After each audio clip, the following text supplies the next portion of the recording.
مسلسل تيلي هو موجه للأطفال بشكل عام، وفكرة المسلسل مستوحاة من قصة حقيقية، بس القصة مؤلمة جدا. قبل ما نخش في تفاصيل القصة ونعرف منين جت، تعالوا نعرف ازاي بيتم تصوير المسلسل. في البداية لو شفت المسلسل هتحس ان الشخصيات صغيرة، بس في الحقيقة الشخصيات دي بتتراوح من 2 متر و40 سنتي ل 2 متر و13 سنتي، يعني مش صغيرة، والأحجام بتاعتهم مقارنة بالبشر كبيرة جدا. وبسبب كبر البدل كانت الناس اللي بتكون جوه الشخصية كانت بتعاني جدا من الحركة، وفي شخصيات كانوا بيغمى عليها بسبب قلة الأكسجين. والأرانب اللي كانت موجودة في المسلسل ما كانتش أرانب عادية، كانوا بيستخدموا أرانب اسمها الأرانب الفلامينك العملاقة، وده بيوضح حجم الأرنب مقارنة بالإنسان. طيب كده عرفنا احنا تصوير المسلسل. الشيء المرعب ان قالوا المسلسل ده متاخد من قصة حقيقية من مصحة في بلغاريا، وكانت اسم المصحة لالا لاند، وكانت معمولة للأطفال اللي عندهم اضطرابات نفسية أو عقلية. وكانوا بيقولوا العاملين في المصحة دي كانوا بيتعاملوا مع الأطفال بأسوأ معاملة، زي انهم بيضربوهم أو بيحبسوهم، وأوقات كتيرة كانوا بينسوا يدوهم الأكل. وطبعا احنا هنا بنتكلم عن أطفال، يعني ما عندهمش أي خيار تاني غير ان هم يطيعوا العاملين في المصحة. وفي نظرية بتقول ان في 4 أطفال ماتوا في المصحة دي مع بعض في نفس الوقت، وأول طفل من ال4 كان اسمه توي تاي، وده كان عنده مرض في وشه بيخليه يتمدد، وده اللي كان بيخلي وشه على طول مبتسم، وكان عنده صعوبة في الكلام، ولما بيتكلم ما كانش حد بيفهمه. وقال ان هو فضل يستنجد بوالده كتير جدا ويفهمه اللي بيحصل داخل المصحة معاه، بس والده ما كانش فاهمه، ودايما كان بيميل للعزلة وبيفضل يخبط دماغه في الحيط لحد ما كان بيسيب علامات مكان ما بيخبط دماغه. فكانوا الأطباء في المصحة دي كانوا بيربطوه بره المصحة، والطقس بيكون بارد جدا، وده بيخلي أطرافه تتجمد وبتوصل لدرجة الزرقان. ومن هنا جت شخصية تينكي وينكي. تاني طفلة كان اسمها لالا، وكانت شقية جدا وعلى طول بتعمل مشاكل،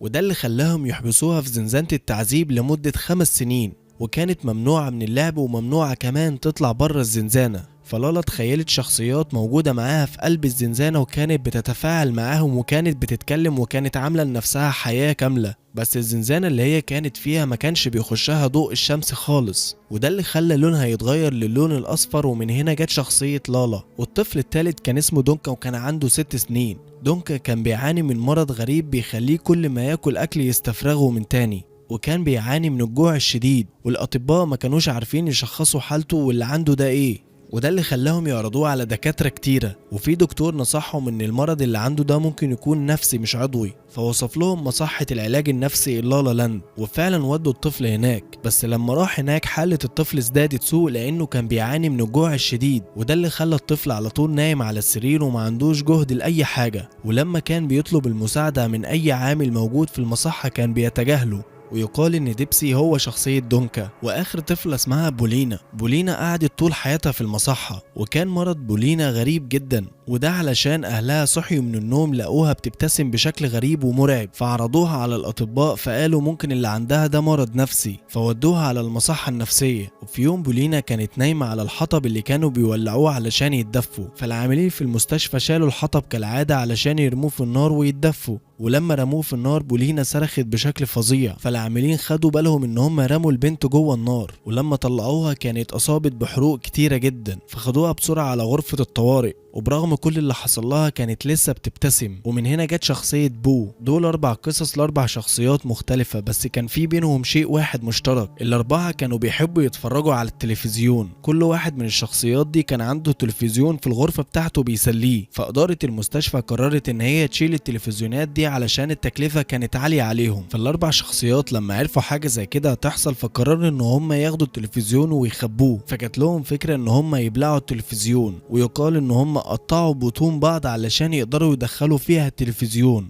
وده اللي بيشرح ليه الشخصيات بيكون عندهم تلفزيون في بطنهم. وعلشان اكون صادق معاكم، لما بحثت علشان اشوف اي مقال بيوثق القصة دي ما لقيتش اي مقال بيوثقها، يعني القصة دي بتفضل من وحي الخيال ومفيش اي دليل قوي عليها، يعني ممكن تكون قصة حقيقية او قصة من وحي الخيال، فانت ليكم حرية الاختيار تصدقوها او تكذبوها. ولهنا يكون وصلنا لنهاية الفيديو، وما تنسوش تصلوا على النبي عليه الصلاة والسلام، وتشتركوا في القناة عشان دي قناتي الجديدة، والقناة القديمة اللي كانت داخلة على 1,000,000 خلاص راحت ومش هعرف ارجعها تاني.